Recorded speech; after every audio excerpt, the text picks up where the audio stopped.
नमस्कार दोस्तों हम बात कर रहे हैं संत कबीरदास जी के दोहों के ऊपर। ज्ञान का सार यूट्यूब चैनल में आप सभी का हार्दिक स्वागत है। हम संत कबीरदास जी के दोहे इसलिए सुन रहे हैं ताकि हमारे जीवन में भी उनको पढ़ते हुए, उनको समझते हुए, अपने जीवन में उनको समाते हुए हमारे जीवन में भी बदलाव आए। हमारे जीवन से भी दुर्गुण, बुराइयाँ, ये सारी की सारी चीज़ें जो हमें दुख देने का कारण बनती हैं, ये हमसे छूट जाएं और परमात्मा के ध्यान में हमारा मन लग जाए।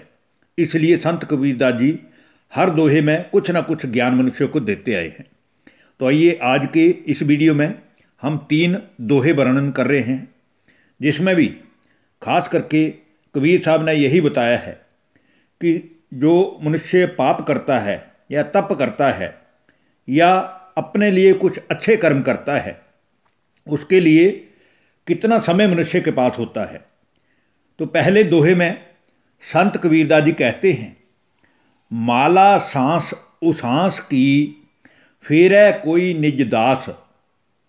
माला सांस उसांस की फेरै कोई निज दास। उद 84 भरमै नहीं कटै कर्म की फांस।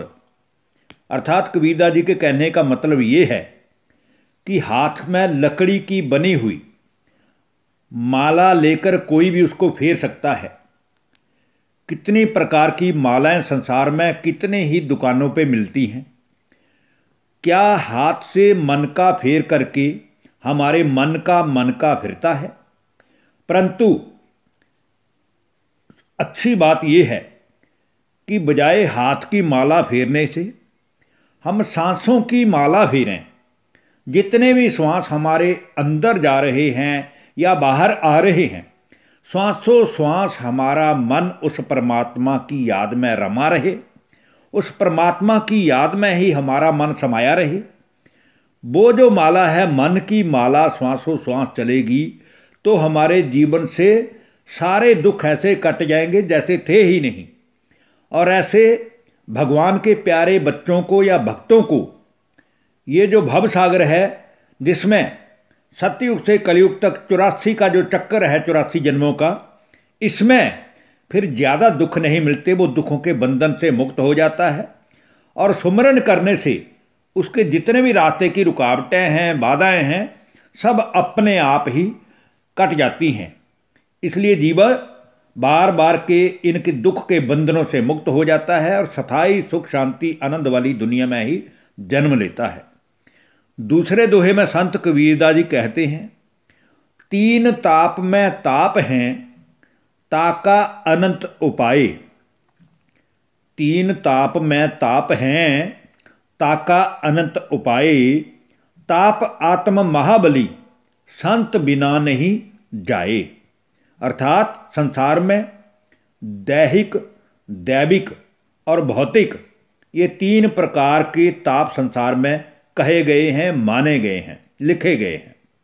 और इन तापों से बचने के लिए लोग अनेक प्रकार के उपाय भी करते हैं, किंतु सबसे महान ताप तो वह है जिसे भूलकर आज का जो मनुष्य है वो संसार की खुशियां पाने के लिए इधर उधर भटक रहा है। जो असली ताप है वो ताप है आत्मा के स्वरूप की भूल, कि आज का मनुष्य स्वयं को ही भूल गया है कि बात में ये जो शरीर है ये एक विनाशी चीज है और अंत में ये जिन 5 तत्वों से बना है उनमें ही समा जाता है। लेकिन इस शरीर को जो चलाने वाली चेतन सत्ता है, जिसको आत्मा कहा गया है, उस आत्मा के स्वरूप को, मूल रूप को भूलने के कारण वो सच्ची संगति भी नहीं प्राप्त कर पाता और सच्चे सदगुरु परमात्मा से भी उसका मिलन कदापि भी संभव नहीं हो पाता। और तीसरा जो दोहा है आज की इस वीडियो का, उसमें संत कबीरदास जी कहते हैं, पाव पलक की सुधी नहीं करे काल का साज। पाव पलक की सुधी नहीं करे काल का साज। काल अचानक मारसी ज्यों तीतर को बाज। अर्थात संसार में हम आए हैं और जितने भी श्वास हमारे लिखे गए हैं उन श्वासों में से कितना ही भाग तो हमारा ऐसे ही चला जाता है जिसमें हमें पता ही नहीं चलता, जो हम व्यर्थ की बातों में ही गवा देते हैं। और मनुष्य जो है वो कल के लिए बनाव कर रहा है, श्रृंगार कर रहा है कि मैं तो ये करूँगा, मैं तो वो करूँगा, और भरोसा जिंदगी का एक पल का भी नहीं है, एक मिनट का भी नहीं है, एक सेकंड का भी नहीं है। कब काल आकर धोखे से आकर मार डालेगा, जैसे कहीं पे भी बैठे हुए तीतर पक्षी को ये पता ही नहीं होता है कि ऊपर से उड़कर आने वाला बाज झपट्टा मारकर उसको दबोच लेगा। ठीक यही हालत आज के इंसान की है। वो परमात्मा को प्राप्त करना तो चाहता है, लेकिन परमात्मा को पाने के लिए जो हमें नियमों की ज़रूरत है, जिन आदर्शों पे चलने की हमें ज़रूरत है, श्वासों श्वास हमें उस परमात्मा को याद करने की ज़रूरत है, उसमें वो ध्यान नहीं दे रहा है।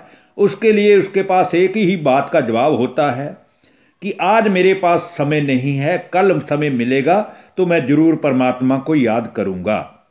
तो अंत में सिवाय हमारे अच्छे कर्मों के और सिवाय हमारे परमात्मा को याद करने का जो श्रेष्ठ फल है, उसके अलावा हमारे साथ जाना कुछ भी नहीं है। और काल जो है वो कब आ जाए इसका भी कोई भरोसा नहीं है। इसलिए हमें समय रहते हुए ही उस परमात्मा को श्वासों श्वास सिमरना चाहिए, उसका याद करना चाहिए, ताकि हमारा जीवन खुशियों से भरपूर हो सके। धन्यवाद। नमस्कार दोस्तों।